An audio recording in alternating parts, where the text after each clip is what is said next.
Alors, vous pouvez ouvrir vos Bibles dans Romains chapitre 1. On revient dans cette belle épître. Toute la Bible a la même valeur. On croit que la Bible est entièrement inspirée de Dieu dans les textes originaux, sans erreur, pleinement inspirée. Mais on reconnaît que certains livres apportent un éclairage sur certaines doctrines. Donc, l'épître aux Romains, comme j'ai mentionné, est certainement une épître fondatrice de la doctrine chrétienne depuis la venue de Jésus. Alors, le texte qu'on va aborder ce matin, ça me fait un petit peu drôle de l'introduire comme ça. C'est un texte qui est un peu difficile dans notre contexte culturel. Alors, c'est un texte qui va à contre-courant pas mal du courant de ce monde. Maintenant, je ne sais pas où vous en êtes, chacun d'entre vous, dans la foi, mais comme Église évangélique, on croit que la Bible est la parole de Dieu, puis c'est elle qui est l'autorité finale en matière de doctrine, de pratique morale et tout ça. Donc, si le monde dit quelque chose puis que la Bible dit le contraire, pour nous, les chrétiens, c'est la Bible qui tranche puis qui a le dernier mot. Alors, le passage qu'on regarde ce matin, à notre époque, là, je suis sûr que je dirais lire ça sur Sainte-Catherine avec un micro. Je me ferais fustiger du regard. Mais, comme Paul a dit, je n'ai pas honte de l'Évangile.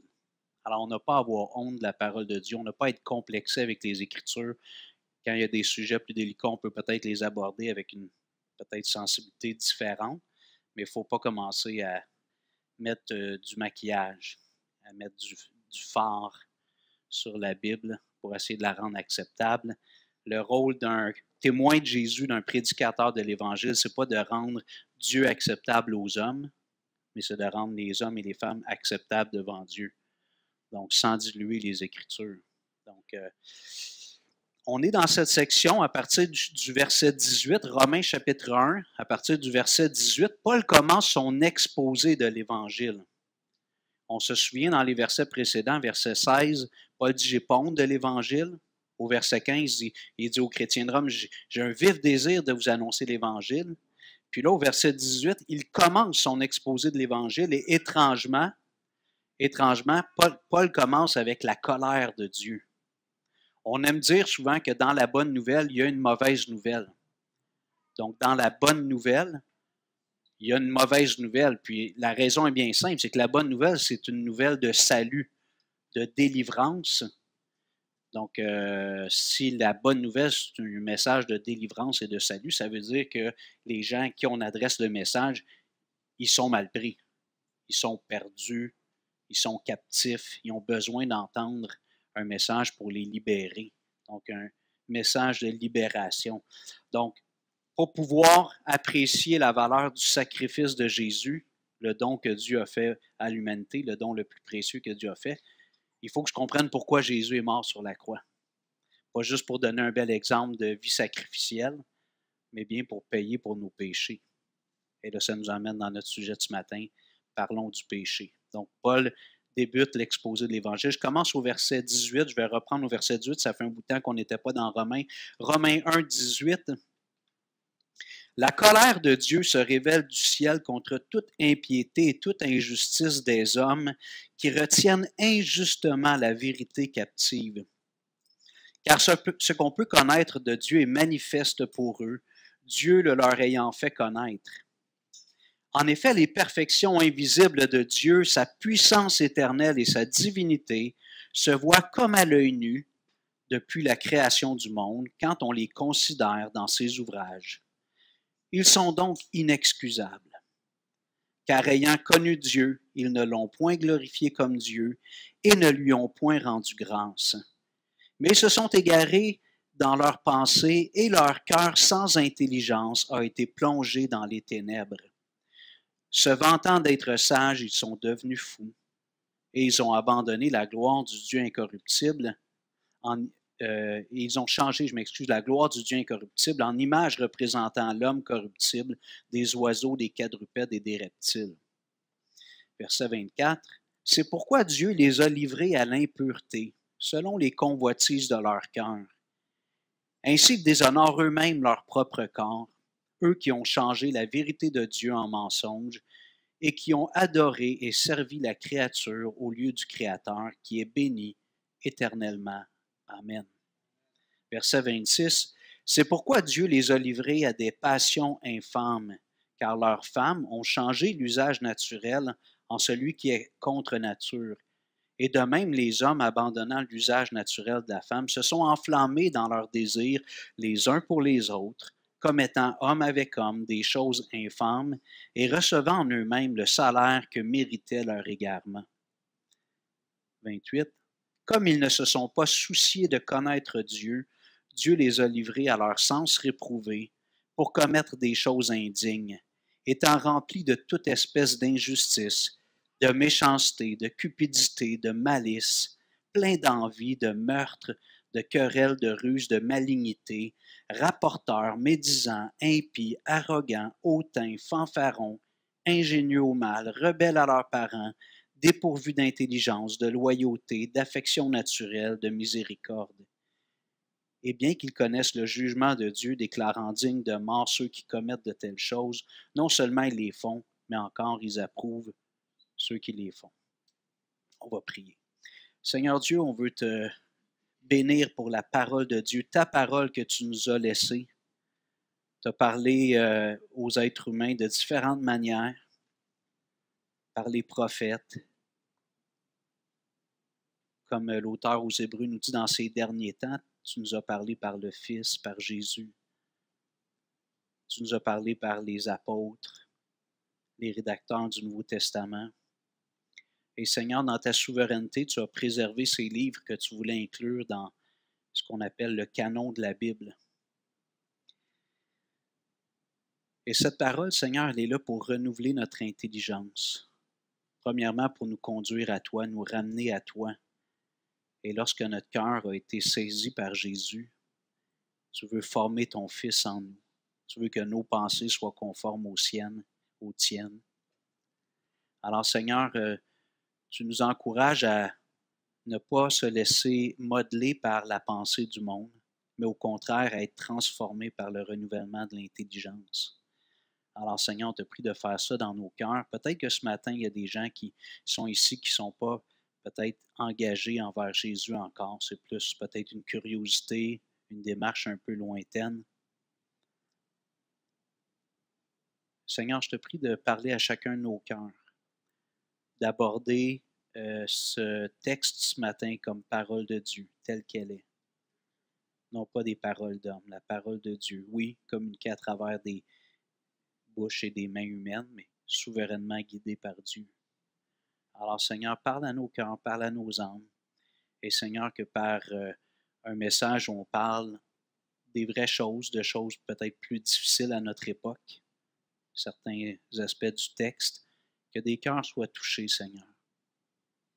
Que des cœurs soient attirés à toi, sauvés pour l'éternité, transformés à l'image de Jésus. Bénis-nous, s'il te plaît, en son nom. Amen. Ça va, Paulette? Ça va? OK. OK. Alors, premièrement, avant d'aller dans notre texte qui commence au verset 24, je voulais mentionner que Dieu est un Dieu d'ordre. Donc, les artistes, certaines personnes, il y a eu le mouvement hippie, des choses comme ça, où les gens voulaient un petit peu moins de cadre, moins de structure, puis dépendamment de notre personnalité, on fonctionne mieux avec un cadre plus rigide, des fois avec un cadre plus flexible. Mais en toute franchise, on a tous besoin d'avoir un minimum d'ordre dans nos vies pour avoir une vie qui est satisfaisante. Juste de se lever à l'heure qu'on veut, de faire ce qu'on veut, manger quand on veut, aller travailler si ça nous tente ou non, puis ainsi de suite. Finalement, ça mène juste à la déception. C'est le fun pendant les vacances, peut-être. On ne peut pas être en vacances toute l'année. Et un exemple qu'on aime donner, c'est au niveau du gouvernement. Il y a des gouvernements qui sont plus rigides, des systèmes totalitaires, des dictatures. Il y a des démocraties comme on a ici. Mais de toute manière, dans toutes les sociétés, ça prend une forme de gouvernance. Sinon, malheureusement, à cause de la méchanceté du cœur humain, c'est au plus fort l'emportera. Ce qu'on appelle l'anarchie. Et là, c'est des systèmes de domination puis d'oppression qui s'installent. Donc, Dieu est un Dieu d'ordre, puis Dieu nous a donné paquet de lignes directrices à suivre pour fonctionner dans cet ordre-là qu'il a créé. Il y a les lois de la physique. Puis ça, en général, les gens n'argumentent pas beaucoup sur les lois de la physique. Si on lance une roche dans les airs, si elle est assez grosse, on est mieux de reculer ou de regarder où elle va tomber. OK? Évidemment, toutes les lois de la physique, la plupart des gens les acceptent. On vit dans une société dite scientifique où on est axé sur les faits, puis les calculs, puis tout ça, la vérification. Donc, ça, les gens en général ne vont pas contester avec ça. Mais malheureusement, le péché est entré dans le monde.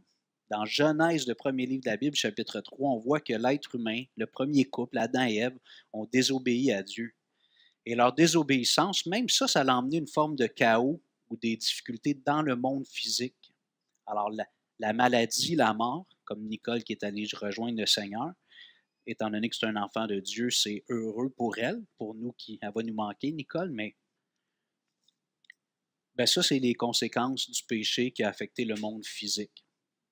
Donc, puis on pourrait donner plein d'autres exemples. Donc, le péché a même atteint en quelque sorte ou affecté en quelque sorte le monde physique. Ensuite, il y a ce qu'on appelle les lois morales.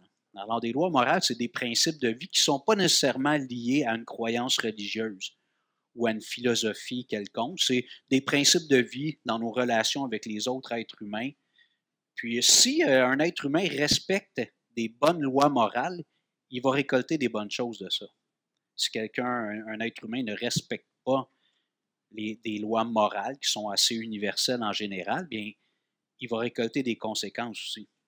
On peut avoir des gens qui sont de toute religion, tous les horizons qu'on peut trouver, même des gens qui sont athées, qui prétendent n'avoir aucune croyance dans un être supérieur, qui ont des bonnes valeurs morales, ils ont une bonne éducation, ils ont été influencés par des gens qui avaient des principes, puis ils vont récolter des bonnes choses. Un bon employé, qui soit chrétien, musulman, athée, s'il fait bien son travail, il va recevoir en général l'approbation de son patron, l'admiration ou l'appui de ses collègues, puis ainsi de suite. Donc ça, c'est des lois morales. On suit des lois morales qui sont assez universelles, donc ça va bien aller. Un peu comme quand on respecte les lois de la physique, ça va bien aller. Il y a aussi des lois spirituelles, puis souvent les lois spirituelles se superposent un peu aux lois morales, mais c'est les choses que Dieu nous révèle dans les Écritures pour nous aider à retrouver la vie spirituelle, pour être en relation avec Dieu. Et si on n'a pas ces lois spirituelles-là qui sont appliquées dans nos vies, bien, il y a des conséquences négatives aussi. Puis ça va s'exprimer de différentes façons d'une personne à l'autre. Mais l'être humain, malheureusement, en raison de notre penchant à vouloir être autonome et être en charge de notre destinée, l'être humain veut être au contrôle de sa vie en général, ben ça nous amène souvent à mettre Dieu de côté. Pour plusieurs personnes, c'est pas catégorique, c'est pas je nie l'existence de Dieu, puis je vis complètement sans Dieu, mais Dieu est un peu un accessoire. Peut-être qu'ils ne voudront pas le dire comme ça, mais lorsqu'ils ont besoin d'une force supérieure, là, ils vont penser ou parler à cet être-là, puis sinon, il n'y a pas vraiment d'interaction ou d'intérêt pour cet être-là. Ah. Je pense que ton téléphone est athée, Wisseline.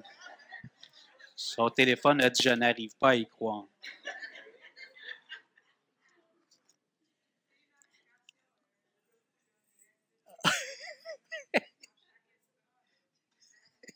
Avec l'intelligence artificielle, là, il va falloir, je pense, éteindre nos téléphones. Pas que je suis content si quelqu'un nous écoute, c'est merveilleux. On annonce l'Évangile, mais... Alors, dans le texte qu'on regarde aujourd'hui, dans les versets 18 et suivants, ce qu'on a vu avant d'arriver dans les versets 24, si je reprends par exemple au verset 19, Romains 1, 19, Romains 1, 19, car ce qu'on peut connaître de Dieu est manifeste pour eux, Dieu le leur ayant fait connaître. En effet, les perfections invisibles de Dieu, sa puissance éternelle et sa divinité se voient comme à l'œil nu depuis la création du monde, quand on les considère dans ses ouvrages. Ils sont donc inexcusables. On avait vu lorsqu'on avait regardé ce passage-là, le fait qu'il y ait un créateur, un être, un grand horloger, la main invisible, intelligent design, qu'il y ait quelqu'un qui a pensé à ce monde-là, c'est une évidence en soi.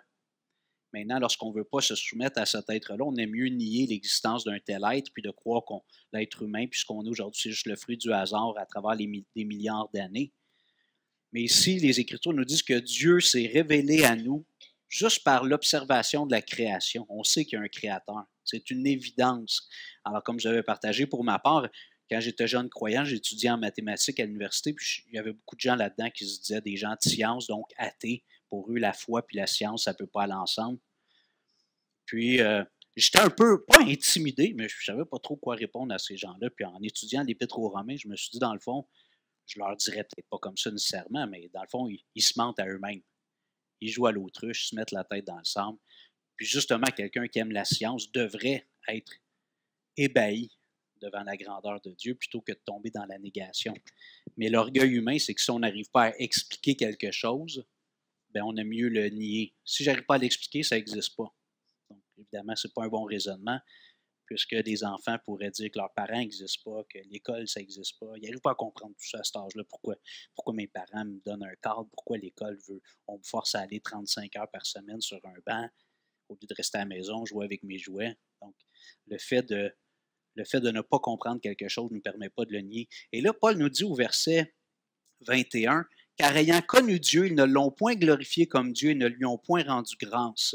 Mais ils se sont égarés dans leurs pensées et leur cœur sans intelligence a été plongé dans les ténèbres. » Donc, le texte nous dit ici que les gens savent que Dieu existe, mais parce qu'ils retiennent injustement la vérité captive, qu'ils ne veulent pas reconnaître que Dieu est là, puis chercher sa face, chercher à le connaître, à lui obéir, à l'adorer, eh bien, qu'est-ce que Dieu fait? Il nous laisse aller à nous-mêmes. Moi, j'ai déjà raconté plusieurs fois mon parcours ici, mais j'ai grandi, en tout cas, à partir de l'âge de 6 ans environ, ma mère m'emmenait à l'église, une église évangélique. Donc, j'ai eu le privilège d'entendre parler de Jésus assez jeune. Mon père est allé pendant 2 ans, puis après 2 ans, il a complètement décroché de la foi chrétienne. Mais à l'âge de 11 ans, 12 ans, après que mon père a quitté la famille, je me suis rebellé contre Dieu. Je ne suis pas fier de ça, mais c'est mon parcours. Donc, moi, volontairement, j'ai mis Dieu dans une boîte, si on peut le mettre dans une boîte. J'ai mis du tape autour, puis j'ai mis ça dans le fond d'un garde-robe, dans le fond d'un tiroir. Puis je dis, Dieu, je vais faire ma vie sans toi. Et à partir de ce moment-là, j'ai commencé à faire une succession de mauvais choix. Heureusement, je ne me suis pas retrouvé en prison, mais j'ai fait des choses qui auraient pu me causer des problèmes avec la justice, des fois. Donc, j'ai expérimenté le fait de savoir que Dieu existe, mais le nier. Puis qu'est-ce que ça a emmené dans ma vie? Un paquet de mauvais choix. C'était pas toujours tout noir, tout sombre, ma vie, mais puis finalement, après avoir traîné pendant peut-être 7 ans dans cet univers-là, sans Dieu, je n'étais pas satisfait. J'étais pas satisfait. J'avais essayé, peut-être pas juste autant que d'autres l'ont fait, mais les choses du monde, je n'étais pas satisfait. Être Dieu dans sa grâce m'a éclairé à travers les Écritures, puis tout ça, puis j'ai découvert le salut. Donc, Paul ici commence à entrer dans des... il touche à des points, il énumère des péchés, puis tantôt on va voir le deuxième point dans mon message, je vais parler entre autres de l'immoralité sexuelle, entre autres de l'homosexualité. Donc, Paul fait un petit peu un portrait de où ça mène de rejeter Dieu. Dans le fond, comme les marins, là, je ne suis pas un marin, mais je sais qu'à l'époque, ils se guidaient avec les étoiles, pas vrai? Donc aujourd'hui, on a des GPS puis tout ça, mais des boussoles, comment on appelle ça, le sextant, là, le truc, l'outil des marins. Puis... Donc Dieu est notre boussole. Dieu est notre lumière. La parole de Dieu nous guide. C'est ce que la Bible dit même. Ta parole est une lampe à mes pieds, une lumière sur mon sentier. Et si on prend la Bible, puis on dit, je veux pas que ma vie soit dirigée, guidée par ce livre-là, bien, ça va emmener toutes sortes d'idées déviantes dans nos têtes, puis dépendamment de la personne, ça va emmener à des comportements déviants dans certaines sphères, certains plus que d'autres, puis les autres, ça sera dans d'autres sphères. Alors, on revient au verset 24. Puisque les êtres humains ont su que Dieu existe et qu'ils ont décidé d'adorer à la place, au verset 23, la créature au lieu d'adorer le Créateur. Juste une petite parenthèse, aujourd'hui, souvent les gens, justement, ils vont dire qu'eux autres, ils n'adorent aucun Dieu. Mais quand on fait ça, dans le fond, on adore l'être humain. On se place au centre. C'est ce qu'on appelle l'humanisme. Donc, ouais, puis je n'ai pas besoin de Dieu, c'est moi qui est le maître de mon destin. Donc, c'est une forme d'adoration de soi-même, ce qu'on appelle, comme je viens de dire, l'humanisme. Verset 24, c'est pourquoi Dieu les a livrés à l'impureté selon les convoitises de leur cœur, ainsi ils déshonorent eux-mêmes leur propre corps, eux qui ont changé la vérité de Dieu en mensonge et qui ont adoré et servi la créature au lieu du Créateur qui est béni éternellement. Amen. Alors, au verset 24, Paul dit, c'est pourquoi Dieu les a livrés. Au verset 26, c'est pourquoi Dieu les a livrés. Et au verset 28, comme ils ne se sont pas souciés de connaître Dieu, Dieu les a livrés. Alors ici, Paul donne, en quelque sorte, si on veut diviser le texte, puis un peu l'expliquer, 3 conséquences du fait de rejeter Dieu, de ne pas accorder à Dieu la place qui lui revient. Puis des fois, le fait de ne pas accorder la place à Dieu qui lui revient, ça nous arrive aussi comme chrétiens en toute franchise. On n'est peut-être pas dans un genre de rejet catégorique, mais quand je décide de faire à ma tête au lieu d'écouter la parole de Dieu, ben à ce moment-là, je glisse dans mes faux raisonnements.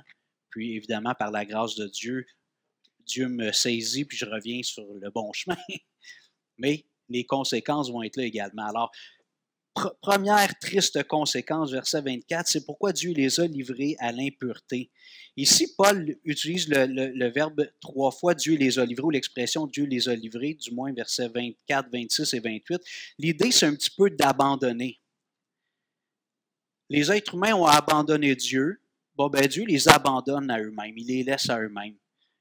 Et la façon que moi je me l'explique un peu, c'est comme si Dieu enlève un peu les garde-fous moraux que Dieu a mis. Dieu a donné une conscience à tous les êtres humains. On a une conscience, on va voir dans Romains 2 que la loi de Dieu est écrite sur nos cœurs. Les êtres humains ont une conscience que Dieu leur a donnée, qui vient de la parole de Dieu, mais qui est un cadeau un peu dans notre génétique psychologique. Mais c'est comme si lorsque les êtres humains disent Dieu, je ne veux pas t'accorder la place qui me revient, ben c'est comme si Dieu, en quelque sorte, il retire un peu les garde-fous. Tu ne veux pas de moi, ben, je vais te laisser vivre les conséquences d'une vie sans moi. Donc, Dieu a, en quelque sorte, pas abandonné de façon définitive, mais tu veux rien savoir de Dieu, correct. Et moi, c'est ça que j'ai vécu malheureusement à l'âge de 11-12 ans. J'ai dit à Dieu, je vais faire ma vie sans toi. Dieu a dit, OK, vas-y mon homme. Puis finalement, je n'ai pas été un homme plus heureux. J'ai commis... Pardon? Ah oui, c'est ça. Puis des fois, on fait ça avec nos enfants, pas vrai? Ceux qui ont eu des enfants. Quand ils sont petits, on calcule toujours le risque, évidemment. À 5 ans, je ne donnerai pas la clé de la voiture à mon fils. Mais à un moment donné, c'est dur comme parent. De lâcher prise, on veut les protéger. Nos petits, même quand ils sont rendus grands, on les aime. Mais à un moment donné, on se garde. Tu ne veux pas écouter l'éducation, les principes que je te communique, correct. Fais tes choix. Et comme probablement la plupart d'entre nous, à un moment donné, on a dit à nos parents, tu avais raison. Maman, papa, tu avais raison. Et on se surprend à dire la même chose à nos enfants que nos parents nous disaient quand on est rendu grand. Et je disais à quelqu'un hier que quand il pleuvait, puis que je n'étais pas content qu'il y ait de la pluie, ma mère, elle me dit, t'es pas faite en chocolat. Tu connaissais ça, l'expression? T'es pas... J'ai dit ça à mes enfants. Ah, il pleut. Écoute, pas faite en chocolat. C'est ça. J'ai répété évidemment des petits adages comme ça, mais évidemment des principes éducatifs plus sérieux. J'aime faire une comparaison avec un jardin. L'être humain, on est un peu comme un jardin. Puis Dieu est le jardinier. Pour prendre les paroles de Jésus, Dieu est le vigneron. Puis si je ne permets pas au jardinier d'entretenir le jardin, qu'est-ce qui arrive? Les mauvaises herbes prennent le dessus. Et la place pour les bons fruits, les bons plants pour donner des bons aliments ou des belles fleurs se fait envahir par les mauvaises herbes. C'est un peu ça le principe ici. Ayant abandonné Dieu, tu les as livrés à eux-mêmes. Dieu, je ne veux pas de toi dans ma vie, je ne veux pas du jardinier. Ben, le jardin, qu'est-ce qui va arriver? Donc, pas d'entretien, les mauvaises herbes vont prendre de plus en plus d'espace. On revient à notre texte, verset 24. C'est pourquoi Dieu les a livrés à l'impureté. Le mot que Paul emploie ici, on pourrait le traduire littéralement par saleté. Bon, on est d'accord avec le mot impur. Souvent, comme chrétien, on va l'associer à des choses plus spirituelles, mais s'il y a des impuretés dans un... Martial, tu faisais du sucre, toi, chez l'Antique. Fait qu'imagine qu'il y avait des choses qu'il ne fallait pas qu'il y ait là-dedans. Alors, quand on suit une recette, il ne faut pas mettre certains ingrédients. Si on veut que la recette soit une réussite, il ne faut pas mettre d'impureté. Mais ici, évidemment, dans le contexte, on comprend que Paul parle de l'impureté ou de la saleté spirituelle, de la saleté morale. J'aime utiliser, c'est bien connu, un outil, la concordance Strong, qui donne souvent justement des traductions à partir des mots en hébreu, en araméen ou en grec. Puis Strong traduit le mot ici par impureté sensuelle, luxure, pas dans le sens de vivre dans le luxe, mais dans la luxure, la corruption, la dépravation. Donc Dieu a livré l'être humain à toutes sortes d'impuretés, à toutes sortes de choses immorales sur le plan, entre autres, sexuel. On regarde notre société, les années 60, c'était toute la découverte, l'émancipation de la femme, la libération des cadres plus moraux dans notre société. On l'a appelé au Québec la révolution tranquille.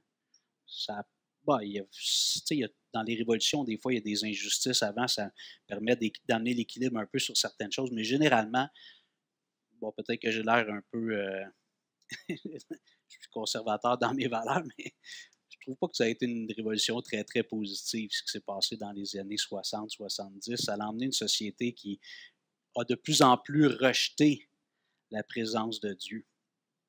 Et ça a emmené de l'immoralité. On a vu une explosion des divorces dans les années 70-80. Avant, les gens restaient ensemble tout le temps.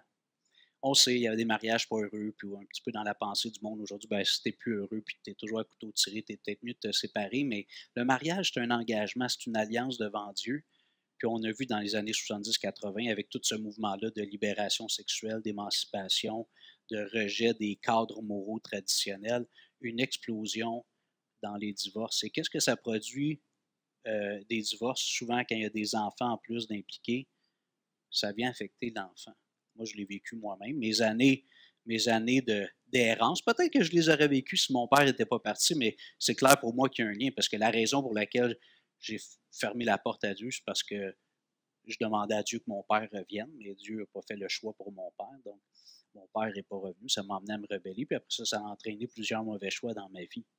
Donc, Dieu livre l'être humain à la saleté, l'impureté morale, en particulier dans le domaine sexuel.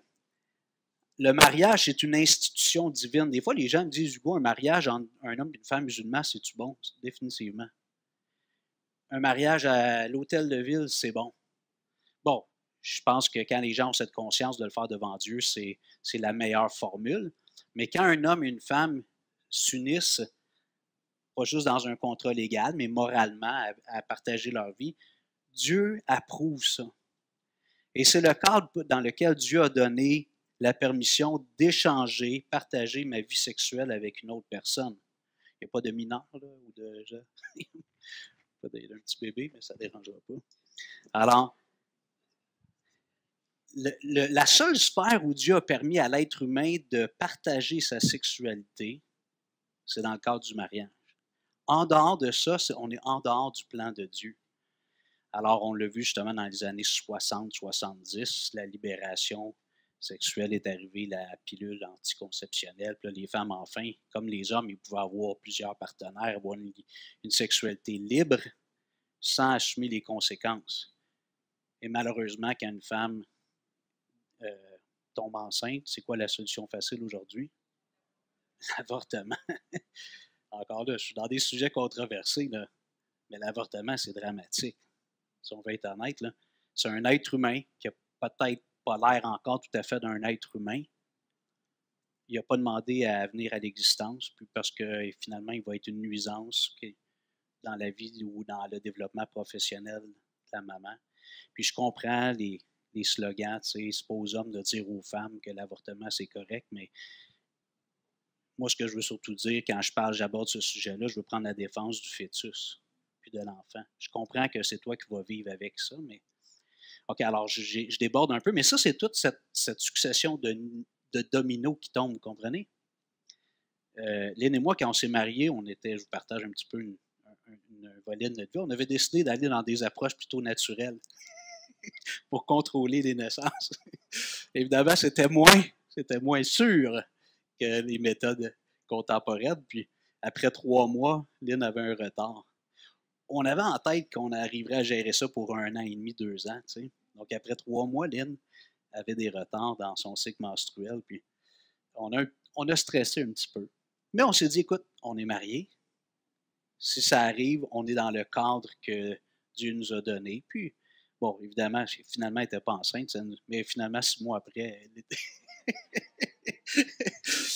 Mais on était prêts, puis ce petit épisode-là de stress m'a permis psychologiquement de dire, OK, t'es un grand garçon, là. Il y avait un vieux film avec Louis de Funès, puis il chantait dans son fils, il met sa blonde enceinte. C'est des adultes, des jeunes adultes, mais il chante à son fils plusieurs fois, quand tu fais la, pense aux conséquences. Donc, quand je fais la avec ma femme, ben, je suis dans un cadre où si un enfant arrive, ben, c'est correct. C'est le cadre que Dieu nous a donné. Peut-être qu'on peut être surpris, ce n'était pas tout à fait le timing qu'on avait prévu. Alors, vous voyez toute la succession, la séquence, les gens rejettent Dieu, après ça on rejette le mariage, parce que le concept de mariage, surtout dans le passé, c'est toujours attaché à Dieu. Ça se faisait dans une église. Et là, ça emmène la libération, plusieurs partenaires ou d'avoir des relations sexuelles qui est dans une relation où il n'y a pas de garantie sur la durabilité de la relation. Donc, ça emmène lorsque, je veux dire, heureusement, un enfant est conçu. C'est un beau cadeau, c'est un cadeau de Dieu, mais si ce n'est pas dans le cadre, selon Dieu, malheureusement, ça aboutit souvent par un avortement. Et ça, c'est absolument dramatique. Je relis nos 2 versets. C'est pourquoi Dieu les a livrés à l'impureté selon les convoitises de leur cœur. Ainsi, ils déshonorent eux-mêmes leur propre corps, eux qui ont changé la vérité de Dieu en mensonge. Donc, dans le fond, quand on dit à Dieu, je veux faire ma vie sans toi, ou dans cette sphère-là de ma vie, je ne veux pas te donner la place qui te revient, Dieu dit, OK, mon homme, vas-y mon grand, vas-y ma grande, fais tes choix. Puis souvent, ce qu'on va faire, c'est qu'on va suivre les convoitises de notre cœur. On va suivre ce qui entre dans nous, ce qui nous captive. On veut expérimenter des choses. Et là, évidemment, le contexte, on va vers les choses sexuelles, mais ça couvre toutes les sphères de l'existence humaine. Mais alors, dans le fond, ce que Dieu fait, il dit, OK, tu veux vivre ta vie sans moi, je vais en quelque sorte enlever un peu les garde-fous dans ton cœur, dans ta conscience, puis tu vas assumer les conséquences de tes choix. Et là, Paul réaffirme ici, ainsi ils déshonorent eux-mêmes leur propre corps, donc dans la perspective de Dieu, d'avoir des relations sexuelles en dehors du cadre de mariage, on déshonore notre corps. Parce que Dieu n'a pas créé notre corps pour avoir ce genre de pratique-là. Je me souviens quand j'étais nouveau croyant, bien moi j'arrivais du monde avec les pensées du monde, puis là je savais que comme chrétien, j'ai commencé à fréquenter Lynn. Je me suis dit, il faut qu'on se conserve pur jusqu'au mariage, c'est ça que Dieu veut. Puis je vous avoue que j'étais un être humain, fait que puis Lynn, je l'aimais bien, je l'aime encore bien. Puis j'avais des pulsions. Mais on s'était mis des barrières. Vous savez quoi, une des choses que j'aimais me dire quand j'avais des luttes, je me disais, ça c'est une enfant de Dieu. Lynn, c'est une enfant de Dieu, c'est pas juste mon amoureuse, c'est une enfant de Dieu, une fille du roi des rois. Est-ce que je veux l'entraîner dans de l'immoralité? Puis disons que ça me freinait un petit peu. Est-ce que je voudrais être celui qui initie, qui force un peu mon amour, tu sais, si tu m'aimes? Influencer, mettre de la pression pour aller plus loin qu'on devrait aller. Je me disais, ça, c'est une enfant de Dieu, c'est une fille du roi. Avant d'être ma fiancée ou mon amoureuse, c'est une fille du roi des rois. Et je ne veux pas emmener une fille du roi des rois dans la débauche. Alors, j'avais besoin d'être renouvelé dans mon entendement puis de ceindre mes pensées avec les Écritures. Deuxième chose, on va au verset 26 pour avancer. Deuxième triste conséquence, c'est pourquoi Dieu les a livrés à des passions infâmes. Et là, ici, Paul est plus aigu ou pointu, car leurs femmes ont changé l'usage naturel en celui qui est contre nature.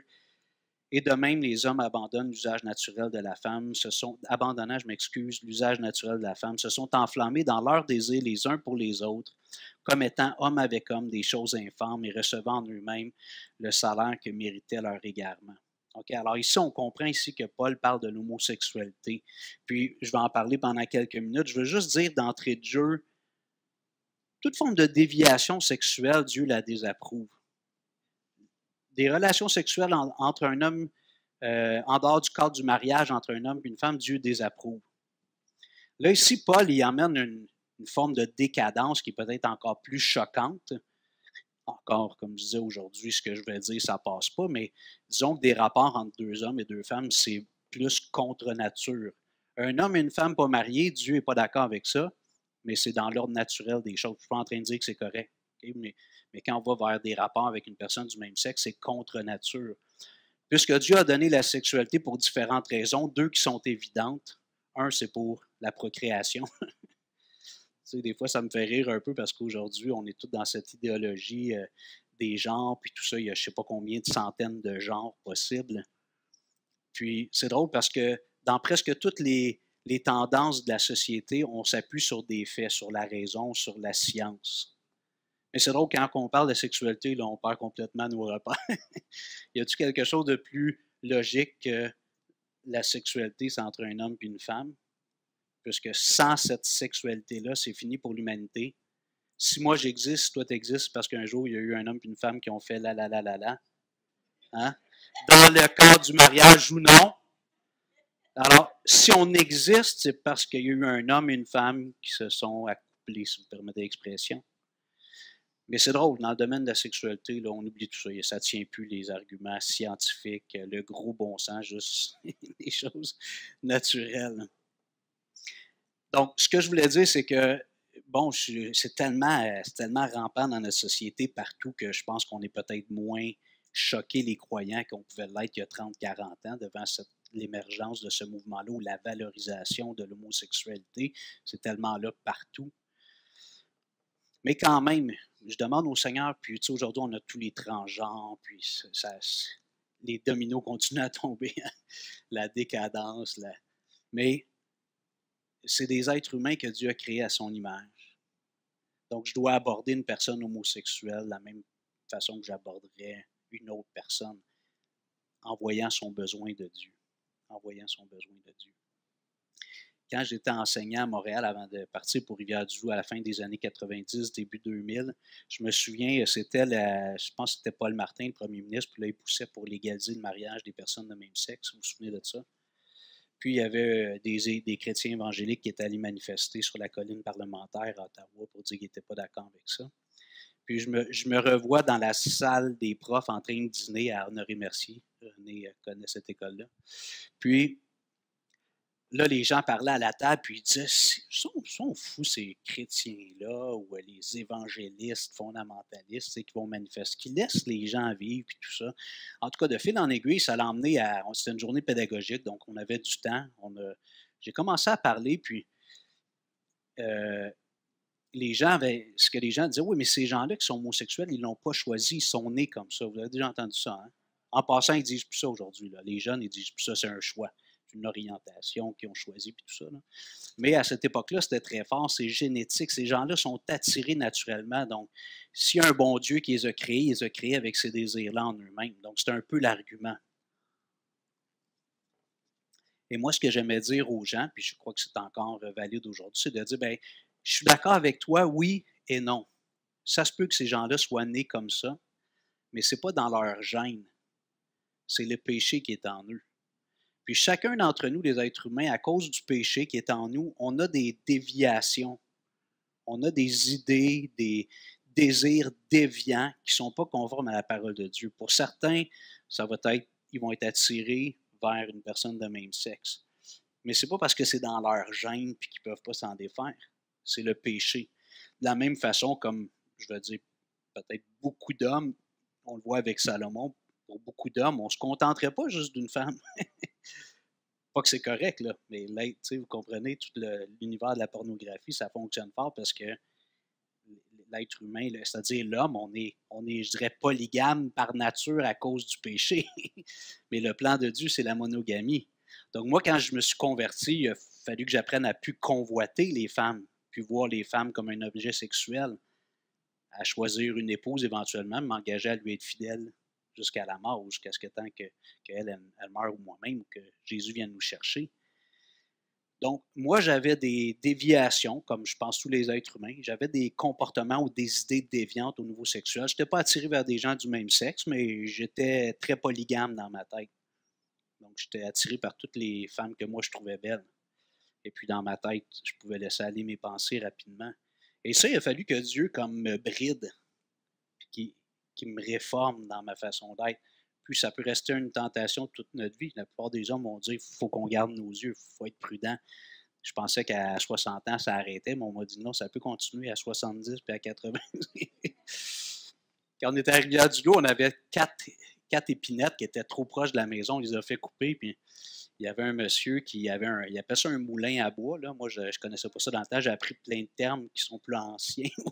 Le monsieur, il pouvait fendre mon bois. J'avais mes arbres, puis je voulais, moi, faire du bois avec pour construire un cabanon, quelque chose, ou les réutiliser. Je n'ai pas payé les arbres, donc je veux récupérer le bois. Puis j'arrive chez le monsieur, puis c'est un monsieur, là, en tout cas, peut-être quand on est plus jeune, on voit les gens plus vieux, mais il devait avoir pas loin de 70 ans, le monsieur. C'était un vieux garçon, c'est-à-dire qu'il n'était pas marié. Puis je rentre dans son garage, il y avait son tracteur, ses gros outils pour débiter le bois, puis planer, puis tout ça. Puis il y avait un mur, là. Il y avait la page centrale du Playboy pour les 25 dernières années. OK? J'ai été comme sous choc. Je disais, un monsieur de 70 ans, tu sais, dans ma tête, les cheveux blancs, c'est la sagesse, c'est des comportements honorables. Puis je vivais un petit peu au pays des licornes, d'après moi, mais j'étais un peu sous choc de voir un homme de cet âge-là qui avait tapissé son mur dans son garage, son hangar, de toutes ces femmes nues-là. Je dis, oh boy, OK. Alors, là où je veux en venir, c'est que le fait d'être attiré par une personne de même sexe, c'est une déviation sexuelle. Maintenant, tous les êtres humains, sans Dieu, on a nos déviations dans différentes sphères. Comme je disais, en toute franchise, les hommes, naturellement, si ce n'est pas dans l'homosexualité, la Bible nous dit que l'œil de l'homme est insatiable. Alors, Salomon, il a dit qu'il s'est permis tout ce que les fils de l'homme veulent avoir. Il y a eu combien de femmes? Là? 300 puis 700, là, mais 1000 en tout. 300 femmes, 700 concubines ou l'inverse. 1000 femmes! Imagine, il ne devait pas les revoir souvent dans l'année. Mais Salomon, justement, il a vécu la vie à plein sous le soleil. Comment un être humain voudrait vivre une vie satisfaisante à fond sous le soleil, Salomon. Donc, ça révèle un peu le cœur de l'homme, je parle le sexe masculin. On est comme ça. Donc, quand on vient au Seigneur, il faut apprendre à contrôler tout ça. Je vous parlais de ma relation avec Lynn. On était fréquentation, fiançailles. Je savais que c'était pour le mariage. Il a fallu que je réforme ma pensée, que je me bride, puis que je trouve des moyens pour me conserver pur. Alors, je rentre maintenant dans le texte, mais je voulais faire un petit peu cette nuance-là d'entrée de jeu. Les gens qui sont homosexuels, oui, naturellement, c'est plus contre nature comme type de rapport, mais devant Dieu, c'est une déviation sexuelle par rapport à son plan original. Ça va? OK? OK, alors je reviens verset 26. C'est pourquoi Dieu les a livrés à des passions infâmes, car leurs femmes ont changé l'usage naturel en celui qui est contre nature. Il parle ici de rapports lesbiens ou homosexuels entre deux femmes.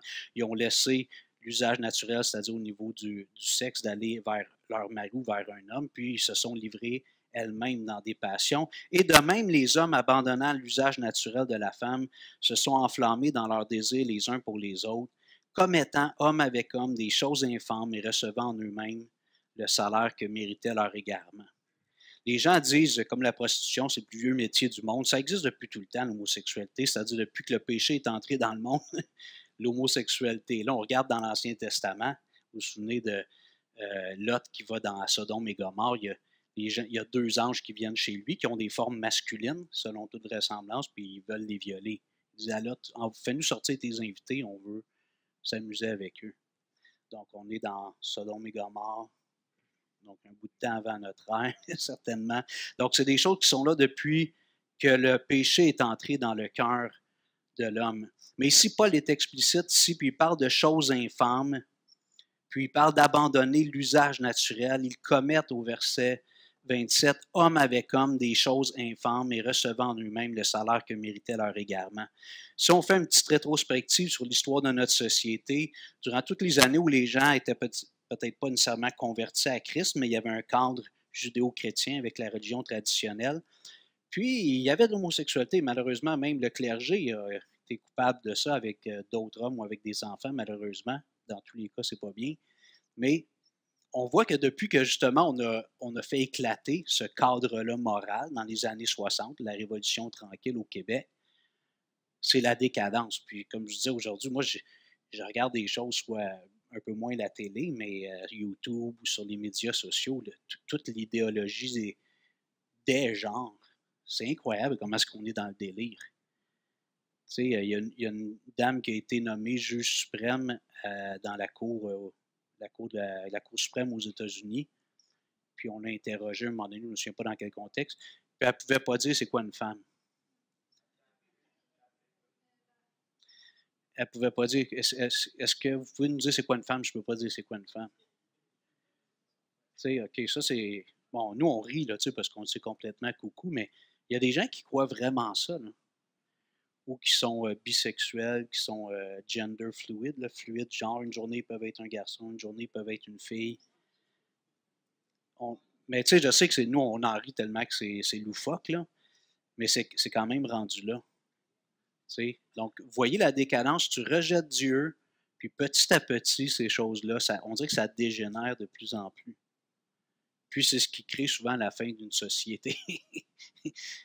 Comme les gens disent, l'Empire romain n'est pas mort par des invasions, c'était par la décadence morale intérieure. Ça ne veut pas dire qu'il n'y a pas un moment donné, mais j'en ai parlé déjà, puis je suis préoccupé par toute cette mentalité-là qui est dans notre pays. Là, je me rattache un peu à l'actualité, mais dans les forces armées canadiennes, donc ils ont autorisé il y a 2 ans, je pense, la barbe, là, les poils du visage, les cheveux de couleur, les tatous dans le visage. M. Trudeau a fait mettre des distributeurs de tampons dans les salles de bain des hommes. Oui, oui. Évidemment, il y a beaucoup d'hommes qui n'étaient pas contents avec ça. C'est parce que ça se peut qu'une femme aille dans la salle de bain des hommes. Vous comprenez? Parce qu'elle sent un homme cette journée-là ou cette semaine-là. Donc, il faut qu'il y ait des tampons pour cette personne-là. Mais vous comprenez, on dit ça, nous autres, on dit c'est complètement, tu sais, on est comme dans le délire. Mais c'est la conséquence de rejeter Dieu. Et qu'est-ce qui se passe quand quelqu'un qui est dans ces excès-là vient à Christ? Qu'est-ce qui va se passer? Dieu va ramener, premièrement, un cœur nouveau, un esprit nouveau, puis progressivement, il va renouveler l'intelligence de cette personne-là. Il y a plusieurs témoignages des gens qui ont été dans ces excès-là, tout simplement dans l'homosexualité. Je ne devrais peut-être pas juste dire tout simplement, mais qui sont devenus chrétiens. Puis, il y en a qui disent que ça a été une lutte encore pendant des années dans ma vie, mais j'ai pu me marier avec une femme, fonder une famille. Puis, par la grâce de Dieu, quand j'ai ces petites tentations-là qui reviennent, je reprends les Écritures comme un homme qui voit une femme qui lui plaît passer sur la rue, légèrement vêtue ou même très bien vêtue, puis oh, peut-être un peu, c'est pas ma femme, il faut que je garde mes pensées. Donc, de la même façon, il y a des gens qui partent des pratiques sexuelles déviantes comme ça, puis Dieu les transforme, les renouvelle. Donc, le message chrétien, c'est un message d'espoir. Là, on est dans un sujet, comme je disais, qui est controversé aujourd'hui, puis on a l'air d'être des gens rétrogrades en affirmant des choses comme ça. Mais le message de l'Évangile, c'est un message d'espoir. Mais premièrement, il faut reconnaître que j'ai des comportements déviants. Alors, tous ceux qui sont convertis, ceux qui êtes nés de nouveau, vous avez reconnu à un moment donné qu'il y avait des choses dans votre vie qui étaient déviantes. Peut-être pas sur le plan sexuel.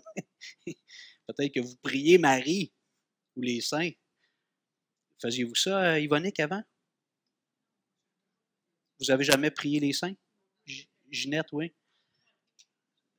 Moi, des fois, je me dis, en toute franchise, je me dis, quand Dieu regarde un être humain, des gens de mauvaise vie, des gens qui ont une moralité lousse, libertine, puis il regarde un être humain qui se met à genoux devant un veau d'or ou devant une statue de la Vierge. Des fois, je ne sais pas, peut-être que je ne devrais pas faire ça, je me mets un peu dans la peau de Dieu, puis j'ai l'impression que ça doit être plus choquant. Que tu dises à Dieu, en voyant une statue, c'est toi ça. L'autre, c'est du mal qu'on se fait entre nous, les êtres humains, c'est de l'injustice, mais l'autre, c'est de l'impiété. Fait que ça a changé un peu ma perspective. Je me disais, parce qu'au Québec, avant, on avait plein de bons mondes, des bons catholiques, pas vrai? Aujourd'hui, on en a moins. Là. Puis il y en a là-dedans, c'est des gens sérieux puis engagés avec des belles valeurs. André, Ginette, vous étiez catholique au début de votre relation, puis vous aviez des beaux principes, là. Mais même plein d'autres, j'ai entendu des gens qui avaient des beaux principes de vie, des gens avec une moralité, des valeurs morales. Mais quand tu te mets à genoux devant une statue puis que tu t'adresses à cette statue-là, pensant que ça remplace Dieu, que ça peut faire la même chose que Dieu fait, il me semble, dans la pensée de Dieu, ça doit être « Hey, c'est une gifle au visage. » Quand Israël a dit à Aaron, ils ont donné leur boucle d'oreille, leurs anneaux, ils ont dit, fais-nous un veau d'or. Aaron, l'innocent, il fait le veau d'or, puis il dit, Israël, voici l'Éternel, ton Dieu, qui t'a fait sortir du pays d'Égypte. Et là, qu'est-ce qu'ils ont fait, le peuple, après, vous vous souvenez? Ils ont fait une grosse fête. Ça a dégénéré, hein? Vous vous souvenez? Tu remplaces Dieu par un veau d'or. C'était une orgie, là, à la fin, c'était orgiaque. C'était plus juste une fête là, avec un peu de boisson puis de la danse. Là. Ça a dégénéré. Alors, ça, c'est des exemples flagrants. Je reviens à mon texte, verset 28. Alors, premièrement, Dieu abandonne l'être humain à l'impureté, l'immoralité, qui va dans le domaine sexuel. Deuxièmement, Dieu livre l'être humain à l'immoralité qui conduit à l'homosexualité, homme avec homme, femme avec femme. Puis aujourd'hui, on voit des choses encore plus loufoques et étranges. Verset 28, comme ils ne se sont pas souciés de connaître Dieu, Dieu les a livrés à leur sens réprouvé pour commettre des choses indignes.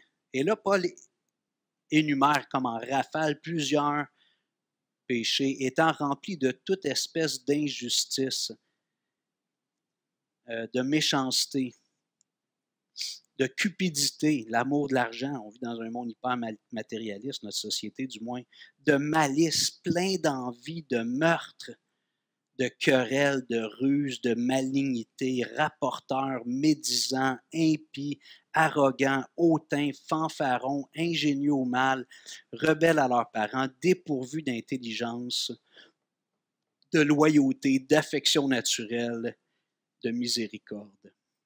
Ici, le Paul y élargit le spectre, et là, ça enlève un peu l'attention du désordre sexuel ou de l'homosexualité. Et l'intention de Paul dans cette section-là du livre, c'est de montrer que tous les êtres humains, car tous ont péché et sont privés de la gloire de Dieu. Mais ce que Paul est en train de faire à partir du verset 18 jusqu'à la fin du chapitre 3, c'est de convaincre tous les êtres humains, on est pécheurs. Un moment donné, il dit quoi donc? Sommes-nous plus excellents? En voulant dire, nous autres, qu'on tire des roches à tout le monde, c'est tous des pécheurs. Est-ce qu'on est mieux? Non, non, on a déjà démontré que tous sont égarés, tous sont pervertis. Nul n'est intelligent, nul ne cherche. Paul est en train de faire cette apologie ou cette présentation de l'Évangile. Il veut que son auditoire comprenne que l'être humain est pécheur. Et là, il a mis en valeur peut-être certaines choses qui sont peut-être plus choquantes. Donc, à l'époque, il n'y avait pas toute l'idéologie de genre, mais l'homosexualité qui est un peu comme, qui semblait être un peu l'apogée de l'immoralité, homme avec homme, femme avec femme. Mais là, il revient et il ratisse large. Il dit, quand tu abandonnes Dieu, Dieu te livre à toi-même, puis voici ce qui... C'est drôle parce qu'ici, dans le passage, il parle qu'à la fois, on est plein et on est vide.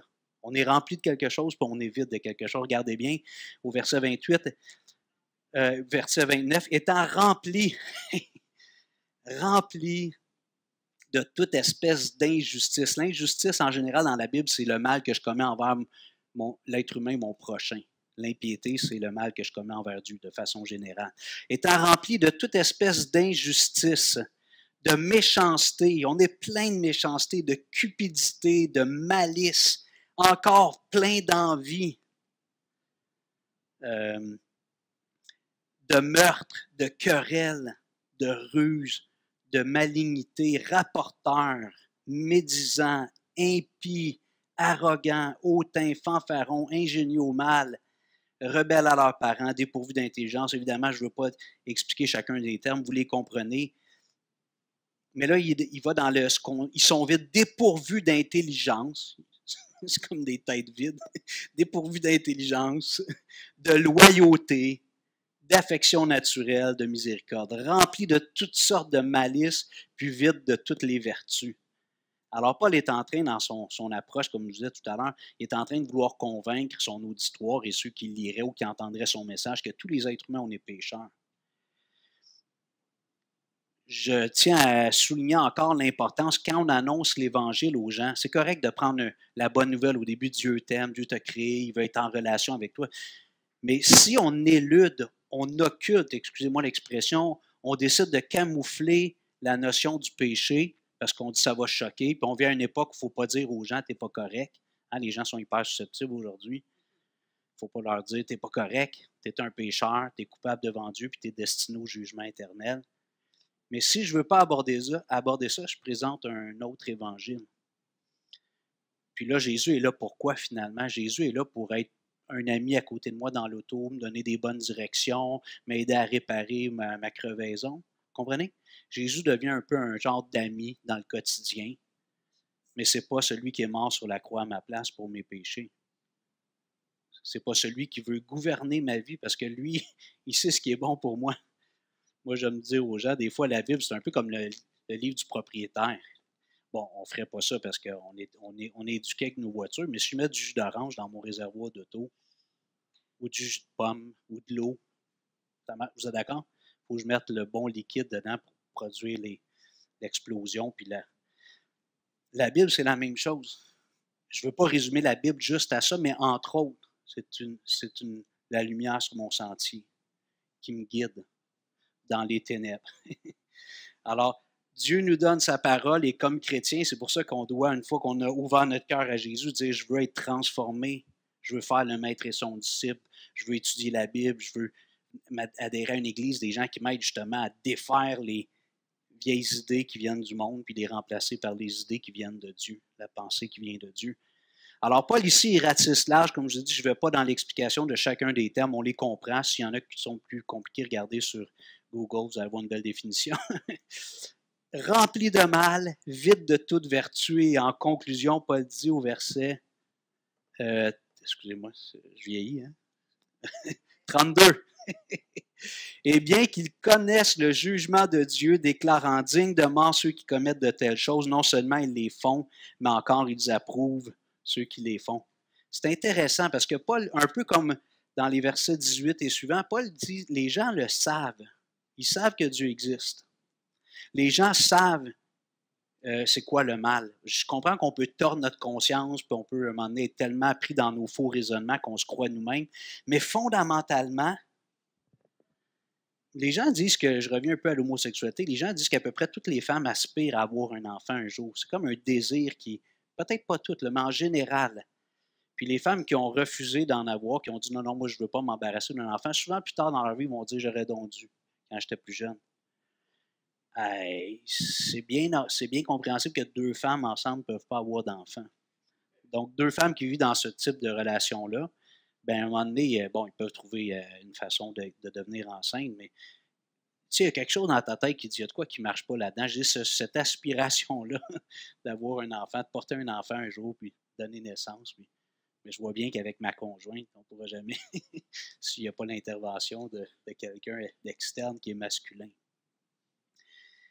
Je veux conclure, chers amis, frères et sœurs, en disant, c'est un passage qui est comme un peu, de la façon peut-être je l'ai abordé, peut-être un peu incisif ou j'espère pas cru, mais comme chrétien, il ne faut pas se laisser influencer par les pensées du monde. Il faut dire ce qui est péché, c'est péché. Et je pense que c'est un danger qu'il y a dans les églises aujourd'hui parce qu'on veut à quelque part avoir du monde dans nos églises. On va être accepté dans la société. Tu sais, fait qu'à un moment donné, de mettre du maquillage sur la Bible, essayer de dissimuler des choses parce que la Bible en parle et ce n'est pas acceptable.